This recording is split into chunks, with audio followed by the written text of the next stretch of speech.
Success has a way of silencing laughter.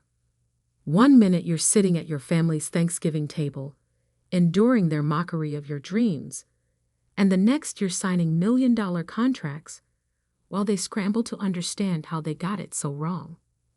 That's how it was for me, Olivia Mitchell, founder and CEO of SecureStack Solutions. Though my family still saw me as their wayward daughter who'd thrown away her stable accounting career to chase some tech fantasy. More turkey, Michael. Mom beamed at my older brother, who sat at his usual place of honor at the table.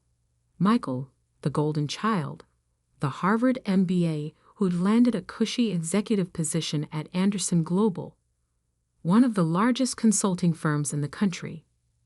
The vegetables for Olivia, Dad added, barely glancing my way. She needs to save money now that she's, what are you calling it? An entrepreneur. The way he said it made it sound like a dirty word. I pushed my green beans around my plate, remembering the morning's investor meeting. The one where I'd presented my cybersecurity platform to a room full of venture capitalists. The one my family didn't know about, because they'd stopped asking about my work months ago. Actually, I started, but Michael cut me off. Speaking of work, he announced, straightening his designer tie, I've just been promoted to Senior Vice President of Strategic Operations. Mom clasped her hands together in delight. Dad's chest puffed with pride. Even my younger sister Emma, usually absorbed in her phone, looked up with interest. That's wonderful, honey, Mom gushed. Tell us everything. I sat back, my own news dying on my lips as Michael launched into a detailed account of his latest corporate triumph. The corner office with a view of the city. The team of 20 people under his command. The 6-figure bonus. Now that's a real career, Dad said pointedly. Not some pipe dream about computer programs. They're advanced cybersecurity protocols, I corrected automatically. And the market need is? Oh, honey. Mom interrupted, her voice dripping with false concern. Are you still pursuing that hobby? I thought you'd have gone back to accounting by now. Michael smirked. Playing businesswoman again? Liv? How cute. The condescension in his voice made my blood boil. If they only knew what I'd been building over the past 18 months. The late nights coding, the endless pitch meetings, the breakthrough when I'd finally cracked the encryption algorithm that made my security platform unique. It's not a hobby, I said firmly. SecureStack is a real company. We're actually about to. Remember when she wanted to be an astronaut? Emma piped up, giggling. At least this phase is less dangerous. The table erupted in laughter. Even Aunt Patricia, who'd been quietly working on her 3rd glass of wine, joined in. I think it's important to support Olivia's creativity, Michael said magnanimously. Not everyone is cut out for the corporate world. Some people need to learn the hard way. I gripped my fork tighter, thinking of the term sheet sitting in my bag. The one with 7 zeros on it. The one that would change everything. But looking at their laughing faces, I realized something important. I didn't want to tell them. Not yet. Let them laugh. Let them dismiss me. Let them think whatever they wanted. Because in less than 24 hours, I was going to sign the biggest deal of my life. I forced a smile and reached for the green beans. You're right, Michael. Some people do need to learn the hard way. The next morning, I sat in my small but growing office in downtown's tech district. The space wasn't much, just 2 floors in a converted warehouse, but it was mine. The exposed brick walls were covered in whiteboards filled with code. The open workspace hummed with the energy of my small but brilliant team. Morning, boss, called out Jake, my first hire and lead developer. He was already at his standing desk, 3 empty Red Bulls testament to another early start. "Big day," I replied, trying to keep my voice steady. Maria, my COO, appeared at my elbow with a steaming cup of coffee and a stack of papers. "The lawyers have reviewed everything. The terms are solid." I took a deep breath, remembering the mockery at yesterday's dinner. If my family could see me now, about to close a Series A funding round that would value SecureStack at $50 million. But they couldn't see me. Not yet. Because the best revenge isn't telling people how wrong they were, it's showing them. My phone buzzed. A text from Michael. "Hope you're not too discouraged after last night. I know a few entry-level positions at Anderson if you're ready to get serious." I was about to respond when another message came through. This one from Atlas Ventures. "In lobby. Ready when you are." I slipped my phone into my pocket without replying to Michael. Let him think I was discouraged. Let him think I was failing. The truth would hit him hard enough soon. "Maria," I called out, straightening my jacket. "Let's go make some history." As I walked into the conference room where 3 of the biggest venture capitalists in tech were waiting, I couldn't help but smile. My family thought I was playing businesswoman. Well, game on. The Atlas Ventures meeting changed everything. $50 million? Jake whispered as we left the conference room, the signed term sheet safely in my bag. "We're worth $50 million. "No," I corrected him, unable to keep the smile off my face. "We're worth $50 million on paper. Now we have to prove we're worth even more." The next few months were a blur of activity. The funding announcement made waves in the tech industry. SecureStack Solutions raises $15 million, Series A to revolutionize cybersecurity. Read the TechCrunch headline. My inbox flooded with congratulations from former colleagues, college friends, and suddenly interested recruiters. But not a word from my family. I hadn't told them about the funding, hadn't mentioned the press coverage, hadn't breathed a word about how SecureStack was now being called the next big thing in enterprise security. Instead, I focused on growth. We moved from our converted warehouse to a full floor in a downtown high-rise. My team expanded from 12 people to 50, then 100. Maria hired a PR team, a sales force, and enough developers to build out our platform's next phase. "We need a chief technology officer," she announced one morning, dropping a stack of resumes on my desk. "Someone with serious enterprise experience." I flipped through the candidates. Former Google engineers, Amazon architects, a whole parade of impressive names. But one caught my eye. David Anderson, current head of security at Anderson Global Consulting. My brother's company. "Interesting timing," Maria said, watching my expression. "Did you see the news about Anderson Global's data breach?" I hadn't. A quick search pulled up the headlines from the previous day. Major consulting firm suffers security breach. Client data compromised. Their whole system was exposed, Maria continued. They're scrambling to contain the damage. Rumor has it heads are rolling. I thought of Michael, Mr. Senior Vice President of Strategic Operations, probably in crisis mode right now. For a moment, I felt a twinge of sympathy. Then I remembered Thanksgiving. Set up an interview with David, I decided. And Maria? Put Anderson Global on our prospect list. Something tells me they might be in the market for better security soon. 2 weeks later, David Anderson sat in my office, looking both impressed and slightly uncomfortable. "I have to admit," he said, adjusting his tie, "I was surprised to get the call.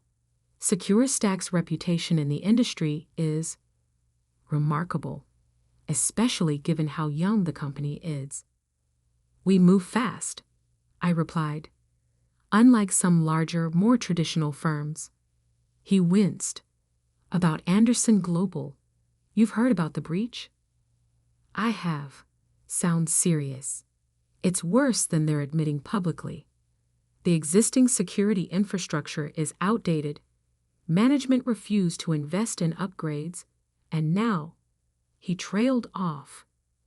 Let's just say, I'm not the only one looking for new opportunities. I leaned forward. What if I offered you not just an opportunity, but a chance at redemption? Help us build something better. Something that could have prevented what happened at Anderson Global. David's eyes lit up. You know, he said slowly, your solution is exactly what they need right now. Have you considered? We have. I cut him off. But large consulting firms aren't really our target market at the moment. We're focused on more forward-thinking clients. The message was clear. If Anderson Global wanted SecureStack's help, they'd have to come begging. David joined us the following week. Under his leadership, our technology team doubled in size. We landed contracts with 3 Fortune 500 companies. Our valuation climbed to $200 million. Still, I said nothing to my family. Mom called occasionally, always with the same concerned tone. Olivia, honey, are you still doing that computer thing? You know, Michael's company is always hiring. I'm fine, Mom, I'd say, sitting in my corner office overlooking the city. The same view Michael had bragged about, just 10 floors higher. Then came the call I'd been waiting for. Ms. Mitchell? My assistant's voice crackled over the intercom. There's someone from Anderson Global Consulting on line 1. They're requesting an urgent meeting. I glanced at the business news on my second monitor. Anderson Global's stock had dropped 30% since the breach. Clients were leaving. The board was asking questions. Who from Anderson Global? I asked, though I already knew. A Mr. Michael Mitchell, Senior Vice President of Strategic Operations. My brother? Finally. Tell him, I said, savoring each word, that my calendar is quite full. But my junior associate might be able to fit him in next week. His assistant says it's extremely urgent. He's willing to come to our office immediately. I thought about all the times Michael had talked over me at family dinners, all the condescending comments about my hobby, all the smirks and eye rolls when I tried to explain my vision. Next week, I repeated firmly, and make sure he goes through all the proper channels. Every single one. As I hung up, my phone buzzed with a text from Mom. Honey, are you free for dinner tomorrow? Michael has some exciting news about his company, and we'd love for you to be there. Maybe he can give you some business advice. I looked around my office, at the awards lining the walls, the industry recognition, the framed magazine covers featuring SecureStack's meteoric rise. Sorry, I texted back. I have a board meeting tomorrow. Maybe another time. Let them keep thinking I was playing businesswoman. The game was about to get a lot more interesting. The following Wednesday, I watched through my office window as my brother stepped out of his town car in front of our building. Even from 30 floors up, I could see his uncertainty as he stared at the SecureStack logo dominating the entrance. He's here, my assistant announced through the intercom. Send him to the junior associate conference room, I replied. I'll be there shortly. I took my time, reviewing the latest product metrics on my tablet, while Michael cooled his heels in our smallest meeting space. After 20 minutes, just long enough to make a point, I headed down. Through the glass walls, I could see him pacing, his designer suit slightly rumpled, his usual polished demeanor showing cracks. He was muttering into his phone. No, Dad. I'm telling you, this place is massive. Why didn't we know about? Yes, I understand the board is angry. But if we can just... Hold on, she's here. I pushed open the door, and Michael's phone nearly slipped from his hand. Olivia? He looked like he'd seen a ghost. What are you? This is SecureStack. Welcome to my hobby, I said coolly, settling into a chair. I hear Anderson Global is having some security issues. He stared at me, then at the awards lining the walls, then back at me. This is your company? You're the CEO everyone's been talking about. Surprised? But he sputtered. At Thanksgiving, you were just playing businesswoman. I finished for him. Please, sit down. I'm sure you didn't come here to discuss holiday memories. Michael sank into a chair, his world visibly rearranging itself.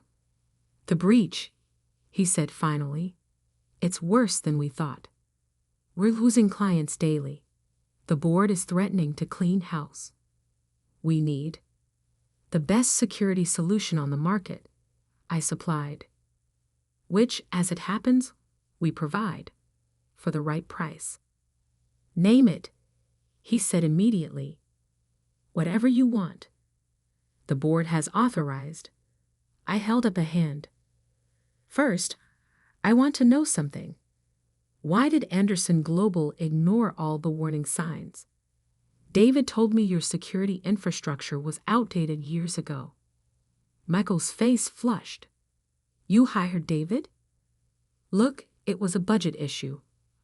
I argued for upgrades, but... No, I cut him off. You didn't. I've seen the board minutes. You voted against the security budget increase 3 times in the past year. Called it, what was the phrase? Unnecessary tech spending. He deflated. How did you? I do my homework, Michael. Always have. Even when you were too busy mocking my dreams to notice. The silence stretched between us, heavy with years of dismissal and condescension.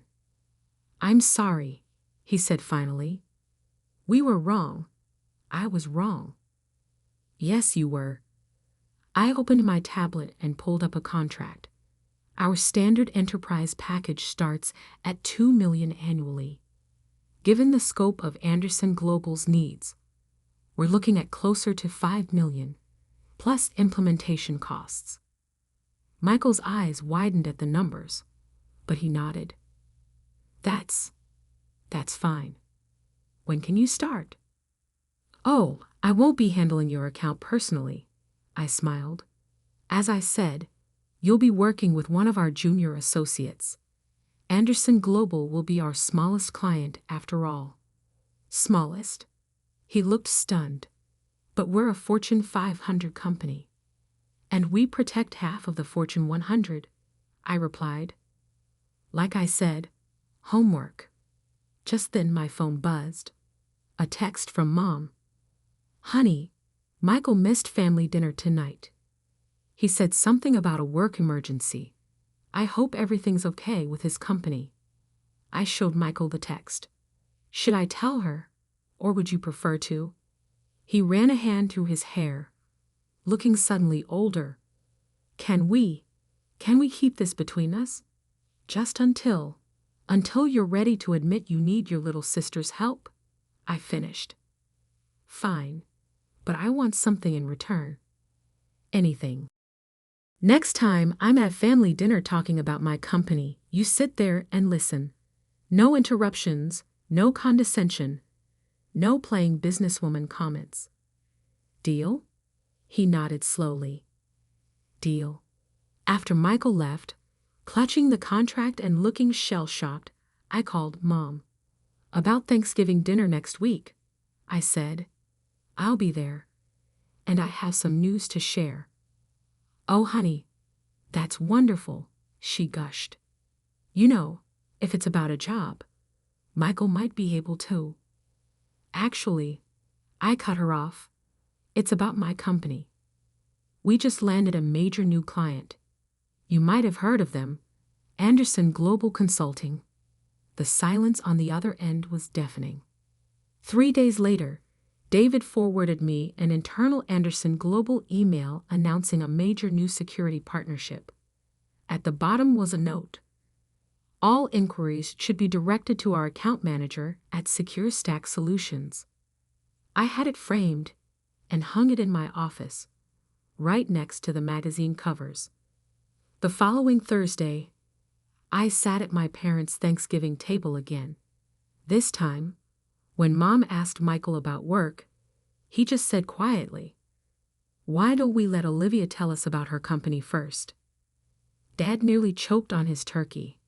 I smiled, took a sip of wine, and began to tell them about my little hobby.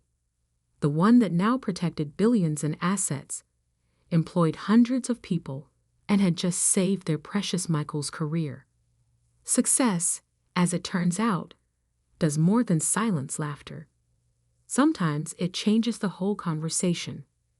That evening, as I was leaving, Michael caught me by my car. "The board approved the contract," he said. "Full amount." "I know," I replied. "The paperwork came through this morning." He shuffled his feet. "Listen, Liv. There's a position opening up. Head of Innovation. It could be good for both companies if—" "Michael," I cut him off. "I'm not interested in working for Anderson Global. I'm quite happy running my own billion-dollar company." His eyes widened. "Billion? Did I forget to mention? We just closed our Series B, $200 million, at a $1.5 billion valuation." I unlocked my car. "But don't worry, I'm sure Mom and Dad will still be more impressed by your corner office." As I drove away, I caught his reflection in my rearview mirror, standing there in the driveway looking lost. Part of me felt a twinge of sympathy, but a bigger part remembered all those years of mockery and dismissal. Sometimes the best revenge isn't just success. It's success they can't ignore, can't dismiss, and most importantly, can't live without. The next morning, I walked into my office to find a gift basket from Anderson Global's board of directors, thanking SecureStack for our crucial partnership in these challenging times. I had Maria send it to the break room for the team to enjoy. After all, success tastes sweetest when shared. Well, almost sweetest. The look on Michael's face when he has to attend quarterly security reviews with our junior associate? That might taste just a little bit better. Success has a way of silencing laughter. 1 minute you're sitting at your family's Thanksgiving table, enduring their mockery of your dreams, and the next you're signing million-dollar contracts while they scramble to understand how they got it so wrong. That's how it was for me, Olivia Mitchell, founder and CEO of SecureStack Solutions. Though my family still saw me as their wayward daughter who'd thrown away her stable accounting career to chase some tech fantasy. "More turkey, Michael." Mom beamed at my older brother, who sat at his usual place of honor at the table. Michael, the golden child, the Harvard MBA who'd landed a cushy executive position at Anderson Global, one of the largest consulting firms in the country. "The vegetables for Olivia," Dad added, barely glancing my way. "She needs to save money now that she's—" "What are you calling it?" "An entrepreneur." The way he said it made it sound like a dirty word. I pushed my green beans around my plate, remembering the morning's investor meeting. The one where I'd presented my cybersecurity platform to a room full of venture capitalists. The one my family didn't know about because they'd stopped asking about my work months ago. Actually, I started, but Michael cut me off. "Speaking of work," he announced, straightening his designer tie, "I've just been promoted to Senior Vice President of Strategic Operations." Mom clasped her hands together in delight. Dad's chest puffed with pride. Even my younger sister Emma, usually absorbed in her phone, looked up with interest. "That's wonderful, honey," Mom gushed. "Tell us everything."